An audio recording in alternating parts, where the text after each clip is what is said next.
Welcome back, everybody, to another League of Inches podcast, player interview special. Once again, all part of that magnificent series we are running at the moment. Honoured, as always, with this special guest that has joined me today. I'll run through what he's done in his famous career. So, former Eel, Sea Eagle, Warrior. They're throwing the Dragons in there as well. Spent a bit of time with rugby union, which I'm very keen to get into as well. A rugby star. And then we've got the Super League, Crusaders, and the London Broncos as well. So a number of ways this chat can go. There's plenty to talk about, plenty in his career. I'm talking about none other than Michael Witt. Michael, thank you so much for joining us today. Really keen to have a bit of a chat to you. But how's things? How's life with you at the moment? Yeah, thanks, Joel. Thanks for having me on, mate. No, life's going good. Can't complain. I'm now based on the Gold Coast. Just getting run around by my family. Got two daughters and a wife that keep me on my toes, mate. So loving life and happy to be on. Thank you. I'm on the Gold Coast as well, mate. It's the lifestyle. It really is a great lifestyle. I came up from Sydney about 6 years ago, and I'm absolutely loving it. And you look like you're in a great spot. Yeah, mate, we actually, the house we're living in now, we bought whilst we were over in New Zealand. So we bought it and we've had it for quite a while now. So, it's definitely home. We love it here. And after all the movement we've done through our career, we've definitely found home. And, we won't be moving anytime soon. Before we get into things, what's keeping you busy at the moment? What do you get into? Hobbies, work-wise? Anyone want to find you? Obviously, the social media page is a big way to do it these days, but if there could be other interests. Yeah, mate, plenty. As I said, family keeps me on my toes. My girls are involved with basketball, so that keeps me nice and busy. In terms of my work, I'm in real estate. I work for McGrath in Palm Beach, so that keeps you on your toes. There's always something happening in the field of real estate. Beautiful place here on the Gold Coast, as you know. So, and you've just said, so plenty of people trying to move here. I've also got a little supplement company that I've just started called Vital Man, which is quite exciting. It's something that I've had a passion in for a long period of time now. So, vitalman.com.au. You can get on there and get your stuff. Very exciting. I'm working with some very, very smart people that are helping me out. Very early days, but super excited. Mate, is that part of the secrets about looking as good as you do and aging very, very gracefully? You must be zoomed down on that camera. You must be zoomed out. But it's a little side project which I really enjoy. Obviously always been in the health and fitness industry with sport, and it's something that I love to be involved in. I love to keep working out and have some supplements to help things along the way for sure. Mate, there's a question coming down the track a bit about your modelling lifestyle and being one of rugby league's good lookers, so don't worry about that. But talk to us about the start. Obviously, growing up, where that was, your junior footy days as well, and just going through the ranks up into when it became a sort of a more serious thing for yourself. Yeah, I grew up in Toowoomba, Queensland, with a rugby league family. Dad played footy. My mum was sporty, her brothers, so all my uncles played footy. Played at the New Channel Lions as a junior. And rugby league is really a religion in Toowoomba and something that, we just loved. Footy was everything. So me and my two brothers all played footy.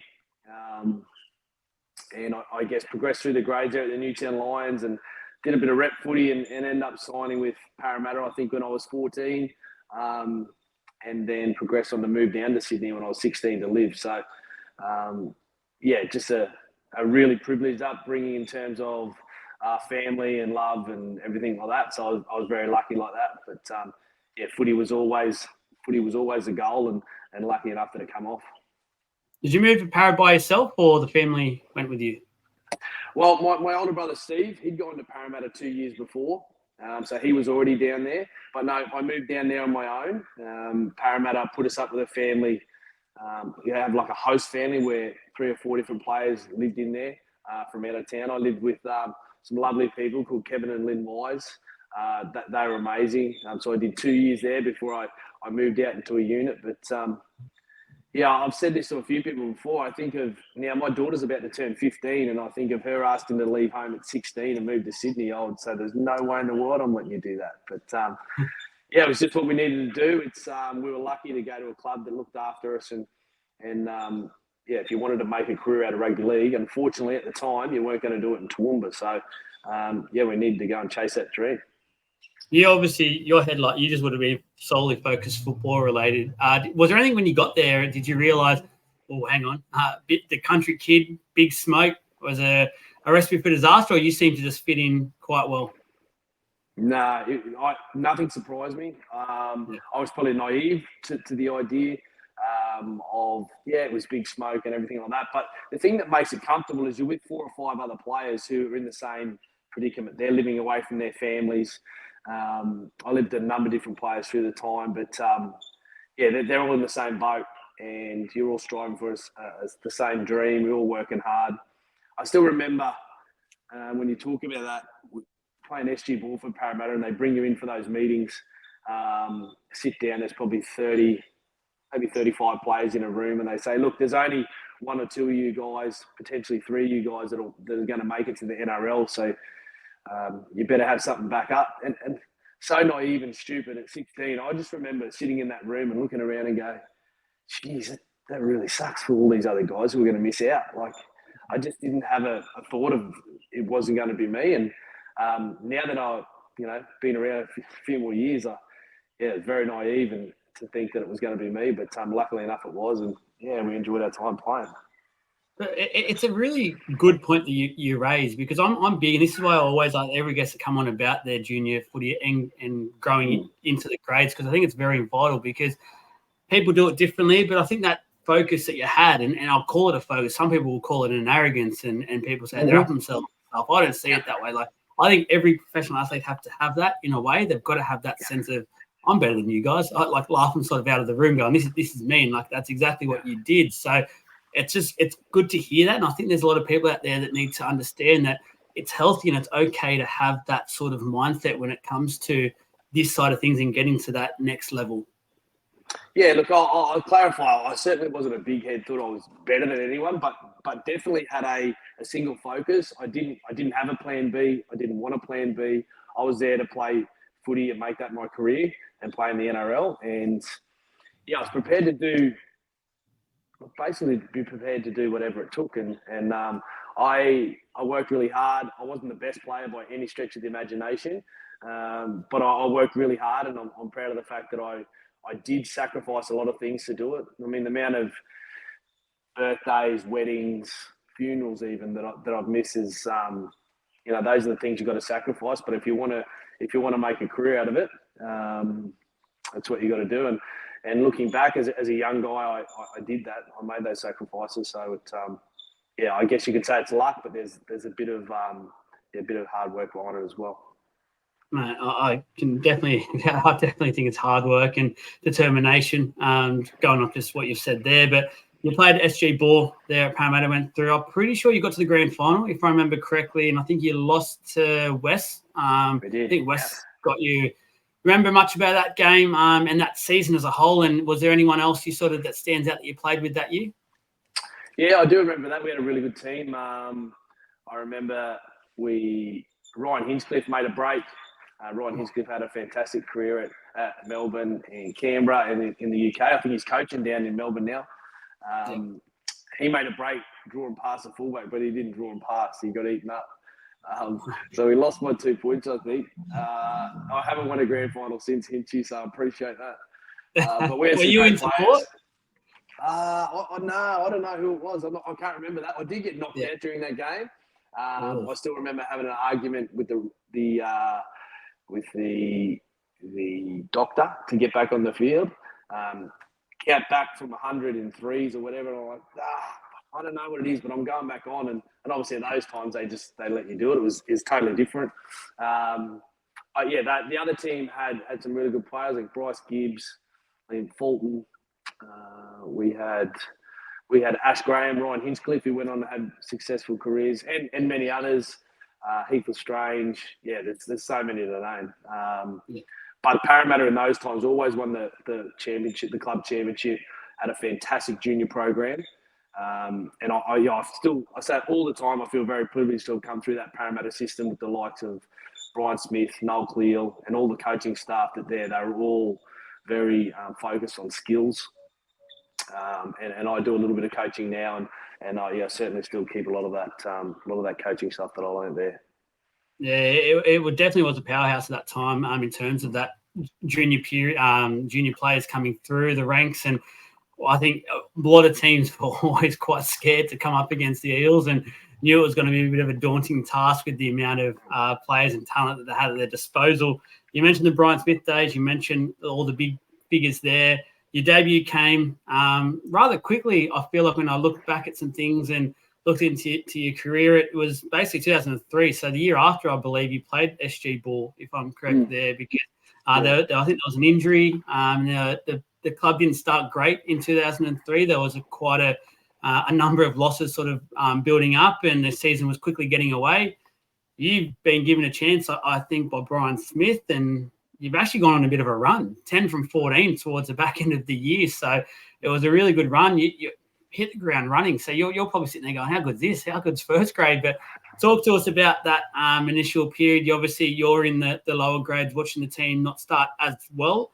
Probably have had some chats with Brian Smith throughout the start of that year, and he's probably told you you're next up basically as soon as something's happening, whether it's form-related or whatever. Do you remember the conversations with Brian back then and just that initial week leading up to your debut? Yeah, well, that's one thing that you talk about there that Brian didn't do. Like, he never really said you're the next man up. It was always just keep working, keep getting better, working harder. I think I didn't expect to get a run that early. You're right, the club didn't start great. And I remember there was a lot of media, all the radio talk shows and that talking about myself and my brother who were playing in the halves in reserve grade. And we were winning and playing some decent footy. So there's a lot of push to try and get us into the team. I played 3 reserve grade games, so 3 games against men, really. And then the late, great Paul Green, he fractured his face, broke his eye socket, so it was a pretty bad injury, and he was out. I remember just getting a phone call from Brian. It's different, I watch these young guys now get named for their debuts and everything they do with their parents in the club, and it's fantastic. But just in our time, it was different. They didn't do that. I remember just getting a phone call from Brian on a Tuesday night saying, "Are you ready to play?" And we're not going to name you. You'll be named 18, so that the Roosters aren't going to come and get you. It was pretty, a bit of a whirlwind. I remember feeling a little bit embarrassed, the fact that they picked me to play instead of picking my brother, because he was a couple of years older than me and been there a little bit longer. So, I was a little bit hesitant to tell him. But we were, very different players in terms of what Steve and I had. But, it was exciting. And, it was certainly thrown to the wolves on a Friday night footy versus the current champions who just won the grand final. So, it was straight after it, but it's so exciting. No animosity with the brother? There was no little, I'll get you in the wrestle session after this? No, he was actually he found out, I think, from my dad, and he was so pumped for me. And we've always been really close, so it was really lovely. But, I guess I was more of an organising player, a kicker and an organiser, where Steve had just sheer pace and was played second fiddle a little bit more. And I think I needed what Paul Green was doing was that. So I guess it was kind of just lined up for me. But no animosity. Did you feel a bit of pressure coming into that situation? Obviously, Parramatta, a big club, and starting off really poorly. As you mentioned, the media, it still happens to this day. Whenever Parramatta's not doing well, they get absolutely bashed from pillar to post, rightly or wrongly. They create headlines because everyone clicks on it. But did you feel the pressure, or was it just more so pure excitement because you're a younger guy, basically maybe a bit naive to the fact of how big the pressure was for the club at that time? Yeah, young, naive, you're right. I think you get quite... I remember the club protected me a lot. They wouldn't let me near the media. They sort of looked after me. The old boys in the team were like, we've got you. And I think at that time, it's just footy. It's just a game of footy. Then you're not thinking about the losses and what's happening in the club and what's happening with the board and all those sorts of things. It's at that age, you're just there and you're just playing footy. And yes, of course, it's scary to play against guys that you watched on TV. I mean, Brad Fittler was in the other team when I played, and I idolised Brad Fittler. So, yeah, it was pretty crazy like that, but it wasn't. I didn't feel pressure in terms of win-loss. It was just my opportunity had come, and I was just so excited. Yeah.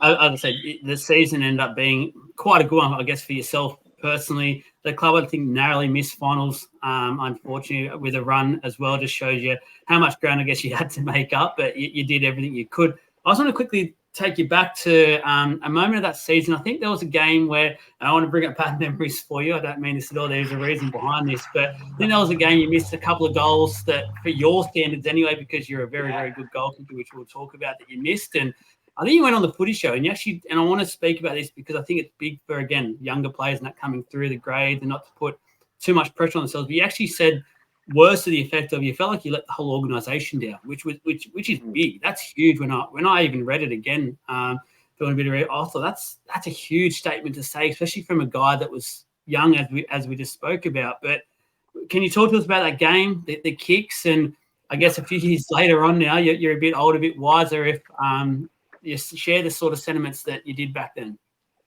Yeah, without a doubt. I mean, it was my second game. So my first game against the Premiers, the Roosters, Brett Hodgson got hurt at the end of the game, so I kicked the last goal, I think, like from in front, whatever. And then the very next week, Brian said, you were our goal kicker because Hodjo wasn't playing. We travelled to New Zealand. We played the team that were runner-up in the grand final the year before.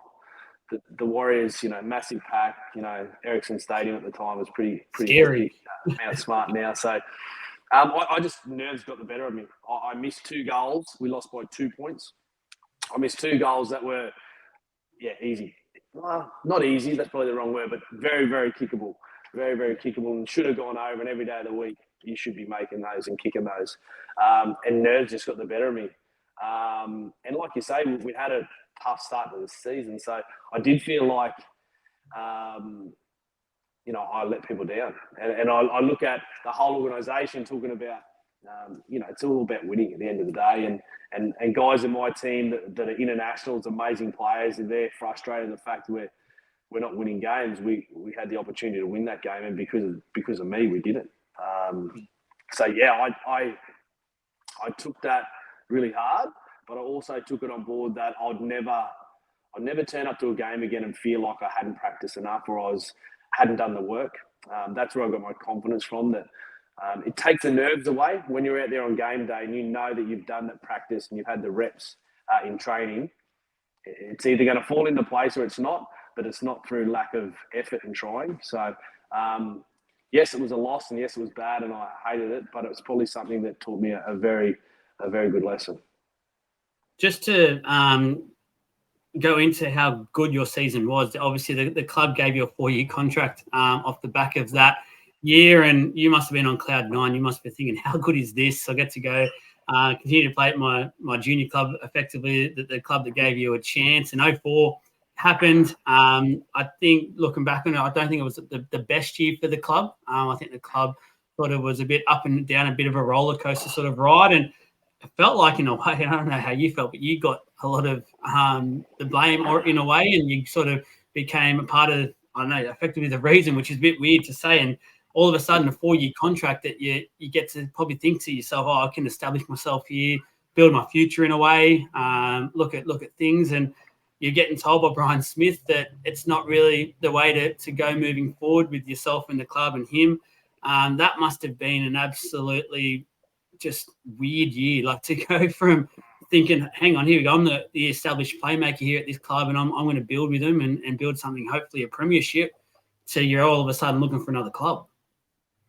Yeah, I mean, the reality of professional sport hit me pretty early. At the end of 2003, I got named in the Junior Kangaroos. I was the captain of the Junior Roos. So I was going to go and play that game, and then Brian said, no, you're not allowed. I needed a shoulder cleanup. He said, no, you've got to go get your shoulder done because I want you right for the first day of preseason. So did that, got rid of the representative stuff and just stayed back and got my shoulder done. Evidently, he chose we had a weird sort of setup in 2004 where he only wanted to play with one half and had 2 locks. So I started the year in reserve grade. Adam Dykes was the halfback. Started the year in reserve grade for a little while, and then I played the last sort of, I don't know, maybe 10, 12 games of the year.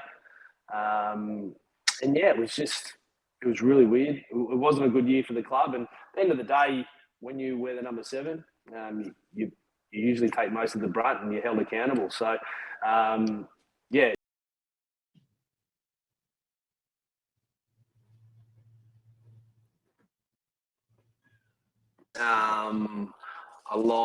On the way home from training one day, or not training, maybe I was physio or something, and I got a call from Noel Cleary saying, hey, what do you know why I'm calling? And I'm like, no, I don't know why you're calling, Crusher. What are you doing?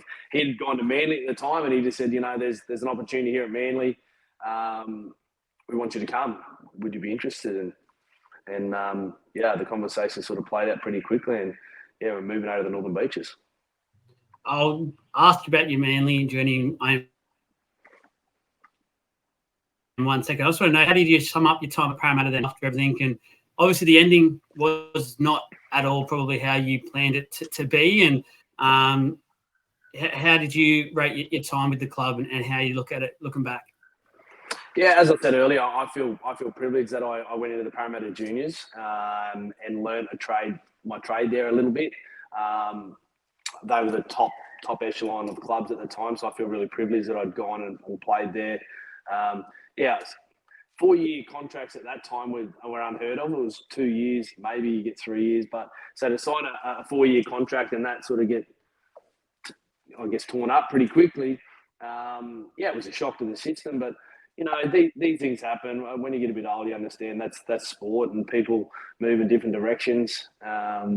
Just is what it is. You've got to roll with the punches, because if you hold grudges or you sit there and sook, someone else that you knew was going to overtake you. So it's all part of it. What was the noticeable differences early on you found with Manly after being at Parramatta? I felt like that time was where Manly really started to build into a really big sort of club and had a really great roster and building into those premiership windows really nicely. So how did that little initial phase look? Yeah, the first thing I noticed when I went to Manly is how close the team was. At Parramatta, we certainly had segregations, and the older guys, the younger guys. Not to say that we weren't mates; we were all great mates, but we didn't sort of hang out away from the footy field together. That was probably part of our faults. There was me, Ash Graham, who were both 19, so we sort of felt a bit in awe of the internationals and the team, and we didn't really hang out too much. Obviously, we went and had a drink together and all that sort of stuff, but in terms of hanging out day to day, it was pretty segregated. When we went to Manly, everybody lived really closely. Everyone was always at the beach together and hanging out, and usually at Beaver's house playing poker. So the really, really tight crew, and that was the first thing that sort of struck me about Manly. Tight team and a great place to live, I guess. How do you sum up those couple of years there at Manly from a personal point of view? You're there for 2 years. Yeah, up and down. I think when I went to Manly, they just signed Ben Kennedy. They just signed Brent Kite, who were two major signings. So to play with those guys was awesome. Ben Kennedy he just took Manly to another level. And I feel it's such a shame that Manly won the grand final after BK left, because he really changed everything at that club, in my opinion, and from what I've heard from people that have been there previously. So he was awesome. Great bunch of blokes. My second year there, at the end of the first year, we played a semi-final against Parramatta. I got suspended for 2 weeks for a high shot, which we probably get 6 weeks for now. Yeah, you probably get 6 weeks for now. So I started the second year. I couldn't start the season, so you had to wait. Travis Burns come in and played pretty well. The team was winning, so I found it really hard to get back in the team. And Des sort of always say, "Yeah, no, it'll be good next week."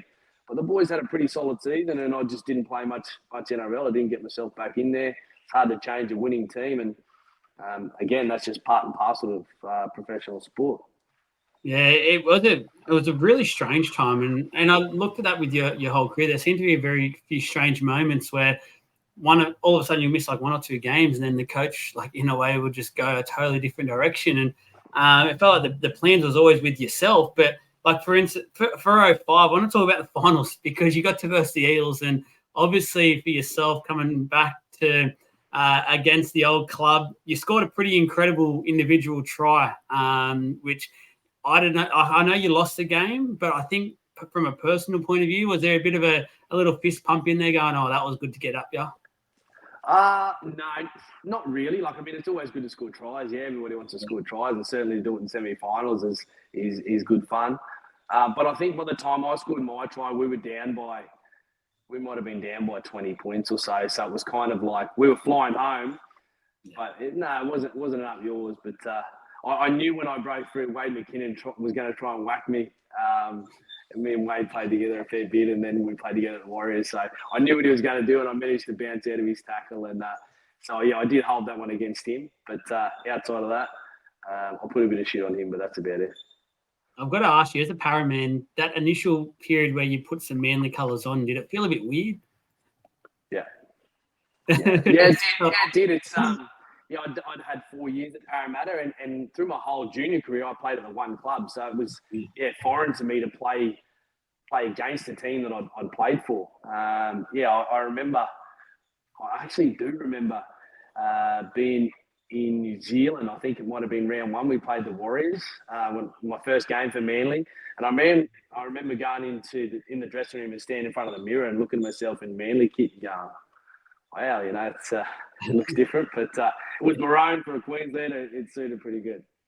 Yeah.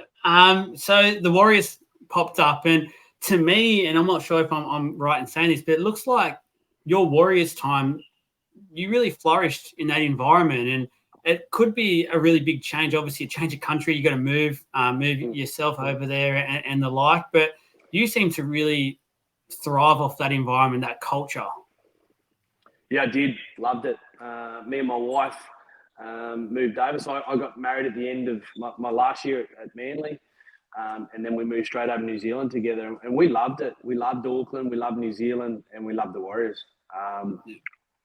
It was a great place to live. We just, to have one team in the country, you really start to feel the support, and certainly they love a winner there in New Zealand. And we were quite successful playing semi-finals and stuff. So we had some great support, and the bunch of guys there are amazing. So we had a really good playing group in terms, like a good spread. We had young guys, we had old guys, we had Aussies, Kiwis, Polynesians, white guys. A whole big spread, and we meshed really well. And that's one thing I think about the Warriors. Every other week, you're on the plane flying to Australia, so you're spending a heap of time together, traveling, heap of time together in hotels, and you do become like brothers. And that's what I remember about the Warriors, and it was amazing. Plenty of card games being played, I'm sure about that. What was the go-to cards game? Cards, yeah, a bit of cards. The main go-to was straight after the game, and there was a room. Everybody had to go down to the team room, and Ruben had everybody drinking kava. You had to have a kava before you did anything else, or before if you wanted to go out, you couldn't until you had a kava with the boys. And it was one of the first things packed on the plane, the big kava bowl. So tight crew and some amazing people. I've had a few of those moments as well, a few touch comps, and before you think you're about to leave, and all of a sudden you get caught out. Hang on, you haven't had your bit of cover. So it's a great bit of culture. I love it. I just want to quickly, I've skipped over a point with this sort of switch over. I think you got to spend a bit of time with Graham Arnold, obviously now the former Socceroos coach, which would have been a pretty cool experience back then. Obviously, he wasn't the Australian coach then, but how was that experience? He was your goal kicking coach, I believe, for a patch of time there. Yeah, he was a goal kicking coach there at Manly. Before that, pardon me, I'd had Jason Taylor at the Eels. So he just put a couple of minor touches on me. The thing about Arnie was obviously he's kicking a different ball, but the strike was just so good. Positioning, it sort of took me to get a little bit further around the corner a little bit for my kicks. But he's such a knowledgeable bloke, and it wouldn't matter if it's soccer ball, footy. You put it down, he could kick it wherever he wanted. He's a lovely guy. just on your goal kicking, you obviously, you were a sharpshooter. There's no doubt about it. I think you were one of the better goal kickers, not just of your time, but I think in the NRL sort of era. And I wanted to pick your brain a little bit for all those out there that are goal kickers and the pressure, the moments, and just sort of what you would go through. Was there a particular sort of go-to routine that you had? Over the old cliches is you look at something behind the post, or you'll see it identify like a sign or something. Was there anything sort of like that for you? Yeah, definitely a routine. Everything I did was the same every single time. I used to kick the ball pretty straight, so my target was just the right-hand side of the black dot. Obviously, if there's wind or something like that, you got to alter that a little bit. But yeah, I kick pretty straight, so something I prided myself on. I put a lot of work into, and yeah, really enjoyed it. And if you speak to 99 out of 100 goal kickers, they love the pressure. They love the fact that there's an opportunity there that you get to kick a goal to win a match. There's nothing better. They're the moments you yearn for, and yeah, I used to thrive off being the kicker. So being the goal kicker and signing with the Warriors, was that a bit daunting? Because we've seen some of the conditions that you have to play in over there, and it would not be an easy task at all. Yeah, there's Mount Smart definitely has some crazy nights. So yeah, it can hammer the averages a little bit, but no, it's just one of those things. You just want every opportunity to be involved in a game, and yeah, being the kicker is a big part of that. I think by that time, kickers have got better and better because the game was getting so tight and so close. So it was so important to have a good goal kicker, and yeah, I used to love being a part of it.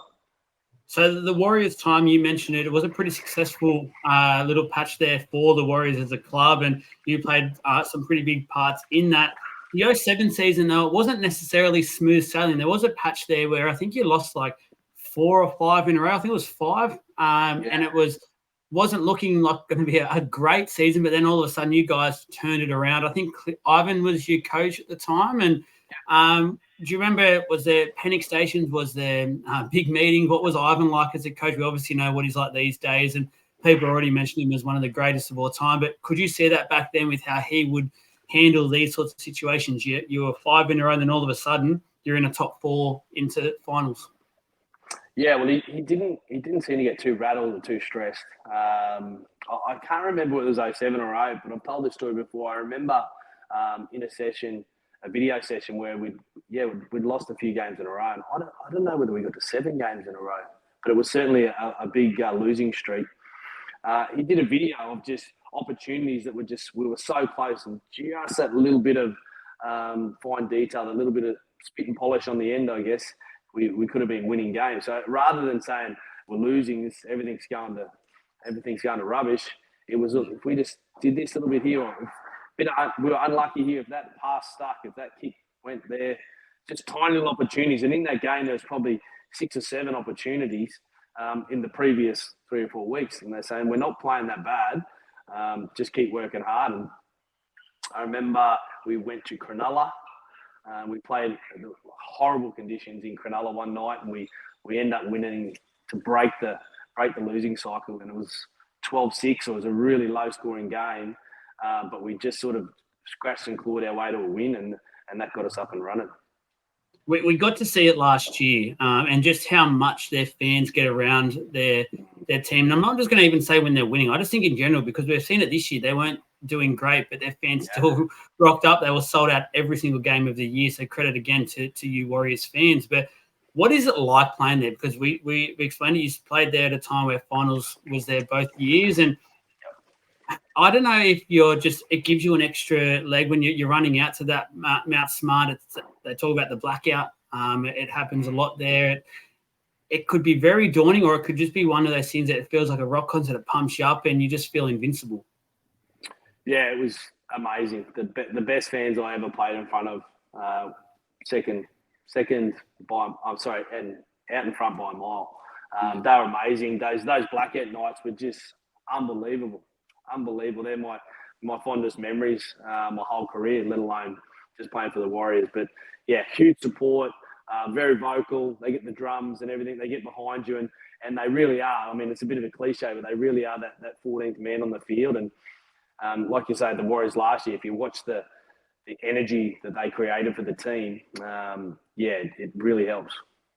I just love it as well. They bring their culture into it as well, and they really make sure that opposition, not just teams, but fans, whoever go there, realize where they are, and it is so cool, and I love what they're doing there. Just on a quick one, do you think there is definitely room there for a second New Zealand team? There is obviously talk about that, and do you think it is a good idea, or do you think solely having one team there is the way to go?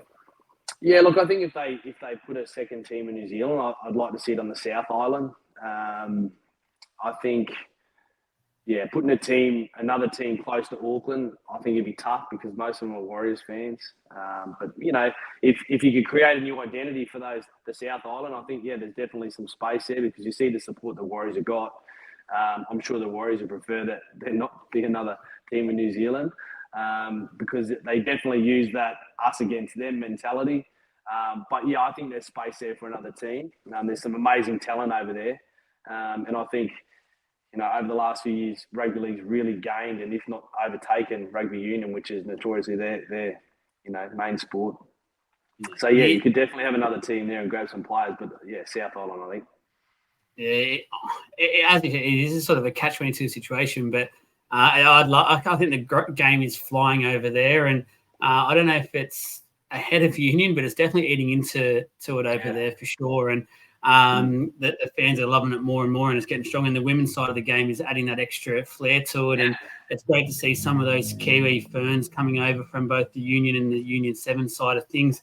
The 2008 year, there is one game I want to talk to you about, and it's that finals game against the Storm. Now, there's a moment that obviously you probably get asked about a lot, which I will get to. I don't want to ask about it yet. I want to talk to you about that week leading up to it, though, because back then, first versus 8, no disrespect, he was considered basically first versus the bye because it had no 8th team had ever beaten first place. So it felt like you're up against the inevitable loss. And it was like, we'll go down to Melbourne, we'll have a party afterwards and let's organise what we're doing after the game type thing. But it felt like from very early in that game as well, you guys got there with this mentality of we're not making up the numbers. We're actually there and we're going to actually beat you guys. And everyone's going to be shocked about it. But there was a number of huge performances that day. But just talk to us. Was that the belief you genuinely thought, you know what, we know what we're up against. We know the history, but we're good enough here. We can get this done. Yeah, we went over to Melbourne with huge confidence. All the stuff you just spoke about there, no one else gave us a chance, and we thrived off that. I remember Craig Walker, who was our trainer, had a huge part to play in that. Just the mental side of the game, and the fact that at that point in time, Melbourne had the big four. They were just everybody was striving to be like Melbourne, and half the teams, or even more so, if the 8 out of 10 teams turn up to Melbourne already beaten. It's kind of like that Mike Tyson thing, right? Before you get in the ring, you're beaten because they're intimidated by Tyson. So that was definitely the case. And we made a real pledge that we weren't going to be bullied when we went to Melbourne. And that's what they sort of did. That was when the wrestling tactics were huge. And, we made a pact between us that we were going to go down there and, give it a good shake. And we were very confident we were going to win. I still remember game day, the paper, and I've told this story before too, but there was a paper, and on the back page, it had Greg Inglis, and he's quoted, the headline was, "I'll be the best player," or "I'm going to get man of the match," or "I'll be the best player in the field." And I ripped it out and I stuck it on the whiteboard in the team room. And I was in sort of lunch early, or lunch or breakfast or whatever it was, and I watched some of the forwards and the big boys just walk in and just catch their eye, and just sort of, you could see him just going, "That's not going to happen." I was like, "Yes, this is going to work. This is going to work." So, and we went down there really confident and super tough game. We hung in there for a long period of time and obviously managed to come away with the end. But another part of that is when you go to Melbourne, you go out in the field, they always used to make you wait. You'd stand out in the field for ages and they'd still be in the shed stuffing around. And then they run through the banner, the AFL banners they'd run through. So we had another point that we were going to stand all together as a group right in front of their, or right at halfway, kind of like like a haka formation.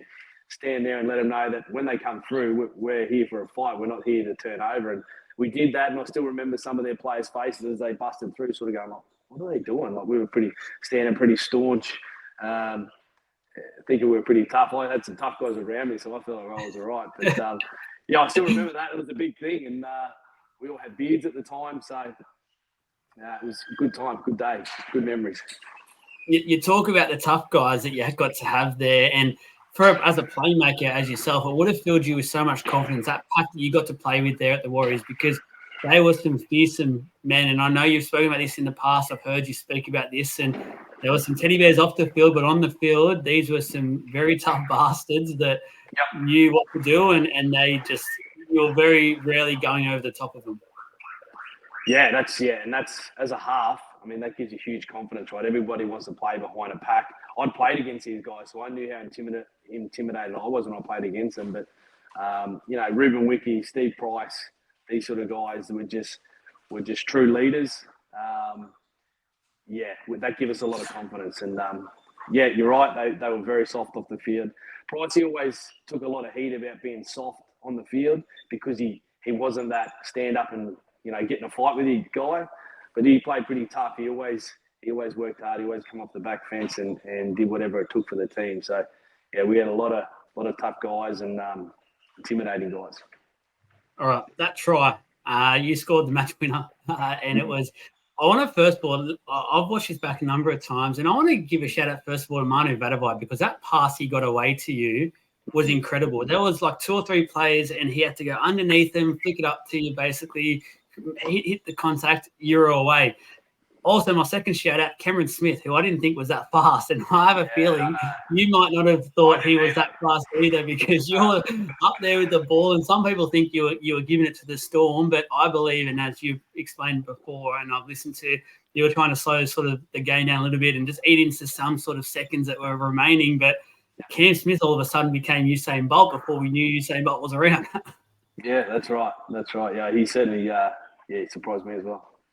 Was that the sole purpose there? I know there's people out there that still think that you were trying to antagonise the Storm and that, but it was to kill the time. Yeah, no, the first thing was Aiden Kirk had a great catch, give us a 20-metre tap, and then give an early ball to Jerome Rapati, who puts amazing footwork on Folau, and then Manu, as you just discussed, his great pass. But yes, definitely that was my point, was to get into the in goal and just stand there. You see guys do it in like the World Sevens, Rugby Sevens all the time. They just stand there and wait. I just wanted to run the clock down. One guy chasing me, which is Big Blairy, and he went through. So I was just going to stand there. That was my point, to waste the clock. I didn't end up wasting any time at all because, as you say, Smithy chased me, the ultimate professional, just come chasing me, and I had to get it down pretty quick. And whilst a lot of people don't believe me, I've heard Ivan speak about it before, saying, he doesn't believe me either. But I didn't realise I put the ball in the air until I'd actually saw it on the video. I didn't understand why people were sort of carrying on so much. And when I saw it, I was like, oh, shit, I do look like a bit of a lair there. So, the ploy was definitely just stand in the corner, not put the ball down and waste as much time as I can. That plan didn't come to fruition because Cameron Smith's always there, right? Yeah. Surely Ivan said something to you afterwards. He would have, as a coach, he would have been like, mate, what were you doing? No, he was sweet. He didn't really care. He was good. He just said, and I've seen the game back many times. You see Ivan like go, and then he looks back and he said, I just thought that when you stood there, they'd called the play back. There was no try. So he was pretty relaxed about it. Obviously, if I dropped the ball, he would have cut my hands off. But he was pretty good. Steve Price, a little bit different. He was a bit cranky.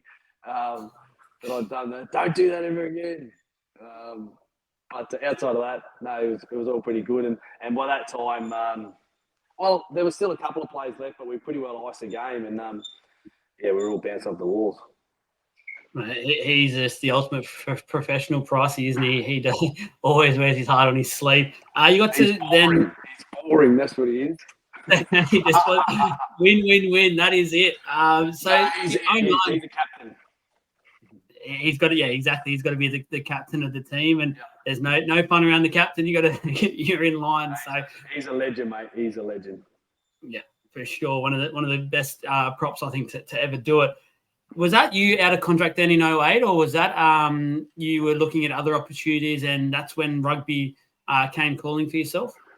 Yeah, no, I had 1 year to go on my Warriors deal. Never planned on leaving. That was of no interest to us. About 3 or 4 weeks prior, I'd had an offer to go play in England, a really good offer to go and play over in England. And I was like, I don't want to go. My manager asked the club, should Michael look at this? It was 3 or 4 years, and they said, no, he's in our long-term plan. So guys, like, perfect. This is where I want to be. We love the place, as I told you before. My wife loved it there. So there was no intention to leave. But yeah, after, as all clubs do, you have your exit meeting after everything's finished, and basically just got told by the coach that I wasn't in the club's plans anymore. And again, that professional sport, you go, they hit you right between the eyes, and in a matter of a couple of days, you got to get yourself sorted and move elsewhere. So caught off guard, didn't expect that one, but is what it is. It's all like they always say, it's not just the players that do it, it is the clubs, and the clubs do it more so than the players do it. Yeah, and I see that on TV all the time now, people talking about players getting out of contracts and things like that, or they're off contract and saying, they should be loyal to their club, which every player wants to be loyal. Everybody wants to stay, but it's a professional game. You've got to look after yourself, and you're 100% right. Clubs, you listen to clubs, they're offloading players every other day, trying to push them to other clubs. So, you just got to do what's best for yourself and your family. And clubs are much worse than players at moving people on, for sure. The business side of things always comes through in the end. I feel like it always wins. What was with the union move? Did you have a history of union? Did you play it as a kid, or was it more so? It feels like, was it to stay in New Zealand? You were enjoying time there, and obviously with the partner and stuff. Yeah, no. The main part of it was I'd had a couple of other NRL clubs reach out, but we had John Hart, who was the coaching director at the Warriors. Now, John Hart used to be the coach of the All Blacks. He basically just had a meeting with me. He said, Michael, I think you should play union. I think a lot of attributes you have in your game would work in the rugby union game. I met with New Zealand Rugby. They were really, really keen to have me. They had a sort of shortage of. So obviously Dan Carter was there at the time, but behind Dan Carter there was a bit of a shortage with their 10s and 12s. So there was a real good pathway there for me. We thought why not give it a crack. So yeah, basically just that was the reason, more so than anything. I could have played at Auckland or Dunedin. We decided to go to Otago and play down there, and it was certainly a change. The whole, it's like basketball, netball, like rugby union, rugby league to rugby union. It's the same, but it's totally different.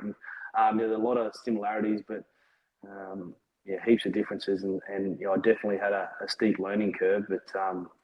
Look, it was enjoyable, but it didn't really fall into place for me. The coach that we had at Otago was useless. I was going to try and think of a nice word, but I sugarcoat it. So, it was really weird. I had the All Blacks coach, the All Blacks assistant coach used to ring me all the time and talk to me about my game, and he was really happy. But the provincial coach at Otago was a bit of a strange cat, and he had me coaching all the backs, but he was telling me I had to tell them what to do, but then I wasn't allowed to do my way. So it was a little bit strange. And at the end of that year, it used to be where you had to pay X amount of games in the NRL to get yourself into England, and an opportunity come up to England to go to England. I thought, if I don't go now and I have another rubbish year in rugby union, then it could be all over. So, we took an opportunity to move overseas, and I stressed my wife out because we just had a baby. But we went over the UK and spent 4 years over there. Talk to us about the Super League and the differences. We always hear it feels slower, especially for the backs, the playmakers. It feels like you've got so much time to move and do things. Is that the case? Yeah, it's different. I wouldn't say it's slower. It's. I think sometimes it's faster because you didn't have the real wrestle in the tackle, which was starting to come into the NRL. I think Maguire, he went over and coached England, and that's when he coached Wigan, and that's when they brought in that sort of ruck control, and that sort of changed the game over there. But very different. They like you to move the ball. You play a lot of footy. You're shifting the ball around a lot. One thing you can do, if you go and play in England and you kick field goals, everybody loves you. They think you're a hero. They love a one-pointer. So I nudged a few field goals to get a bit of crowd support. But, mate, it was great. It's different. Nobody knows you. So it's different to that sort of fishbowl of the NRL. Nobody knows you can do whatever you like. They only worry about soccer or local football. So, mate, we had a great time. The first 2 years we played the Crusaders in Wrexham. There's a documentary actually at the moment on Disney Plus called We Are Wrexham, and it's about their football team. So that's where we played. Awesome stadium. Really little, like a little country town. And yeah, it was amazing. We met some beautiful people and enjoyed our time there. Go on, give yourself a plug. Give us your best field goal over there that you remember. Oh, any field goal that goes between the sticks is a good one, right? Yeah. The crowd, the chanting, etc. It's next level over there. I know some of their crowds are much smaller than we're used to over here, but I'd claim they're probably louder than what we get over here, and they're nowhere near the size. Yeah, without a doubt. I mean, it's you're right. They're definitely smaller crowds, but they feel very intense because they're very close to the field. They're smaller stadiums, so you're right. They just sing the whole time. And you go and play Leeds at Leeds. They're literally their fans have got trumpets and drums, and they're singing the whole game. They just don't stop. They have that sort of football mentality where they all go and sing, and they sing songs about players and they tell you how shit you are sometimes, and then they want to give you a pat on the back at others, which is great. It's an awesome atmosphere.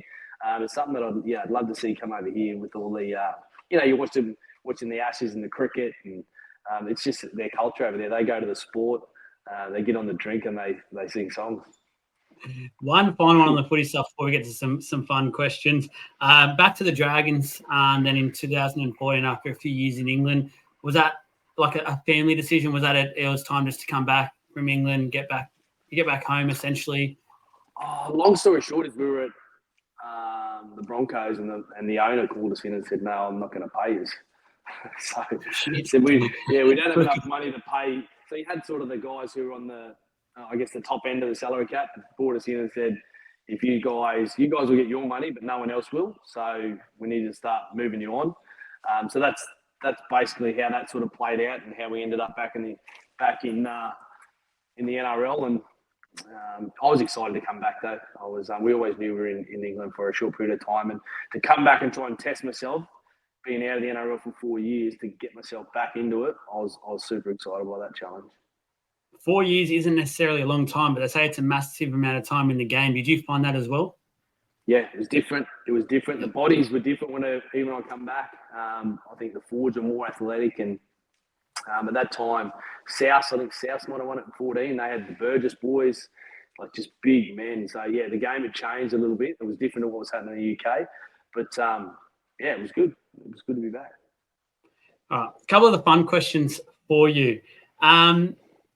Your modelling career, mate. You're a good looker. You're one of the league sexiest men in the league. I want to know, you did a fair bit while you were playing, and sometimes that can be easy bait for, I guess, the boys in the sheds to throw some barbs your way. How did you find that? Yeah, I think a lot of the time they didn't really know. I think usually the photo shoots were in the off season most of the time, but the thing that protected me is that the shoots that I did were for charity. So it was for breast cancer, raising money. I did a few calendars that were raising money for breast cancer. So anybody that's going to have a shot at you for doing that, they probably get the piss taken out of them more than you do. So it was just one of those things, man. Yeah, I took some heat, but it was all for a good cause. I just more so wanted to know if you play with someone like Jimmy Maloney or someone who, even though it's for a good cause, he still would find a way to bag the shit out of you. So not really. No, it wasn't. I don't know. It wasn't put in the light too much. Like not too many people cared, to be honest. I think a lot of people didn't know that I probably did do it. So you always get a few bars with nothing too much. I want to know. There's a bit of a myth around about you, and is it you kicked a goal that actually wasn't a goal? Is this correct? Yeah, kinda. So Yeah. we played a game. We played a game against the Cowboys at Parramatta Stadium. I was goal kicking. I end up. So it creates a bit of a story because at the end of the game we scored in the corner. I had a kick from the sideline to win the game, and I got it, and we won. And they were like, "Oh, the kick that won the game didn't actually go over." Well, he did. He went straight through the middle. But there was one earlier in the game from the other side of the field where I kicked it, and it probably went directly over the post, if not a little bit outside the post. And one touchy went up, one touchy went down, and the ref called it up. And I remember I kicked it and sort of went, shit, I missed that. And as I sort of turned and jogged back, the referee give it up. So that was a story. I remember it being in the press. Look, it might have went over, but yeah, I don't think it did. We needed the bunker back then to establish if that would have been after the game. Like I swore black and blue. Yeah, definitely went over. Of course it did. It went over. They gave the 2 points. That's all that matters. Yeah. That's that matter. What was your favourite game you've played in your massive career? There's been a few big games as well in there. Yeah, I think probably the best one was the blackout you talked about over at the Warriors. The week after we beat Melbourne down in Melbourne, we played the Roosters over in New Zealand, and that was a blackout. It was a great win for the club. That's probably the most memorable night of my career. All right, I'm going to go into some fan questions here before I hit you with our final big question. I believe you've had a look at some of these, so I'm going to select only a few. What was we've just mentioned it. What was your greatest moment, your greatest Warriors moment? That was that blackout. Was there anything other than that blackout moment that stood out? The culture side of it, I guess, and it probably stands out for your career as the best sort of few years? Yeah, without doubt. I mean, obviously that Melbourne game was a pretty special game to create history in the first team that finished 8th to get a win. We also had a game against the Bunnies where we come from behind, a long way from behind, and right at the end, I put a kick through for Skinny Byrne, who scored in the corner. And I still remember that game because it was when Russell Crowe had not long bought the club and Gladiator had just come out. When we were standing behind the in-goal, I looked at the TV at one point in time, and they had him on it, and he'd always do, the live like die thing. And so they went to him, and they were like, they're gone. And so I always remember that, the video of him doing that, and then us coming home and beating, and then they had a shot of him after the game. Yeah, he wasn't doing that anymore anyway. So he had his head in his hands. I definitely remember that. But yeah, it's the culture, the people there, amazing. The coaching staff, it was an awesome crew. That's my main memory of the Warriors. Any truth to this rumor? You had your first ever stinky at a Skate Haven T-bar in the summer of 1992. The A. Davis boys. Yeah, I did see them get on there today, and just they just talk so much rubbish. They cannot help themselves. Skate Haven was like an old skating rink in Toowoomba. But no, there's no truth to that rumor. However, you know how sometimes when you try to deflect and say, is this right about you? I think, Glennie, that might have been right about him for sure. Putting it back onto them, I love it. Going over to the Facebook side of things as well. Here we go. What is one unique thing people do not know about Michael Witt?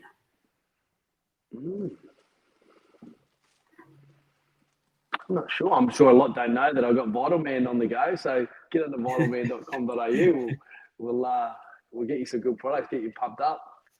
Any hidden talents? No, I don't really have any hidden talents. No, there's nothing about me that's really mysterious. Sorry, I don't know. As a real estate agent, you'd be driving around a fair bit. Is a bit of a voice on you? Just singing some songs? No, I can't sing.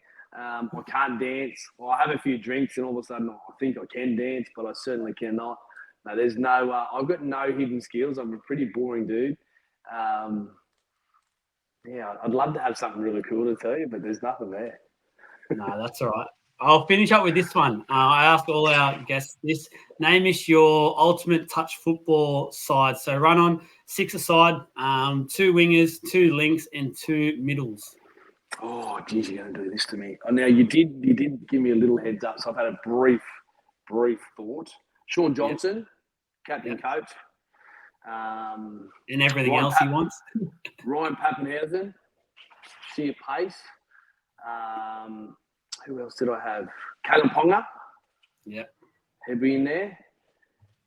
Nate Cleary, because he's just a freak. Like he's just too good.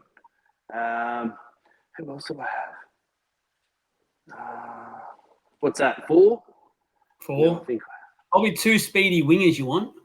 Yeah, I did have some speed there. I'm just trying to think of who I had, and I've got it written on my phone, so I can't check on that. What's pace? So I had Paps, and you've got me now. I'm spent. Oh, Matty Bowen, please. Oh yes, Matty Bowen would kill it. Yes. He could be a winger. He could be the man on the ball. Whatever you need him to do. He's a gun, absolute gun. And the other one, now you're going to test me, but I did have as a backup. I'm having a mind blank now. What's his? Reece Walsh. Oh yes, yeah, I like that. That's a good side. That is a very, very good. And I've seen Matty Bowen recently playing in a local comp that I was playing in. He still has it. He still has it. That does surprise me. That does surprise me. He was one. You talk about scary guys to run at you. It's not the big guys. It's the Matty Bowen guys that you go, this guy could make me look real silly here. He was a classy athlete. Mate, he's a freak. Thank you so much, Mike. I'm taking up way too much of your time already as it is, but I really do appreciate you coming on. Go ahead, go and give yourself that little plug one more time. So make sure everyone gets on to yourself about it. Look out, there's a line. We're coming in hot, boys and girls. Look out. Final man, they're getting meal replacement shakes. And then we've got the adrenal test booster. Get on there. Ooh. How about we put? I'll put a code on vitalman.com.au. What do we got? LOI. So standing for the League of Inches. We'll put a discount code on there for all your listeners, and hopefully we can get you behind some of the product. When we upload this, we'll have a few links up for everyone as well to follow and go through and get your goodies, because you're going to look like Witty. You make sure you get into that, because look at that fine-looking specimen. Michael, thank you so much for joining us, being on the League of Inches podcast. And I hope you have a great afternoon and also have a great time with your vitamins. Pleasure, Joel. Thank you, mate. Cheers. Thank you.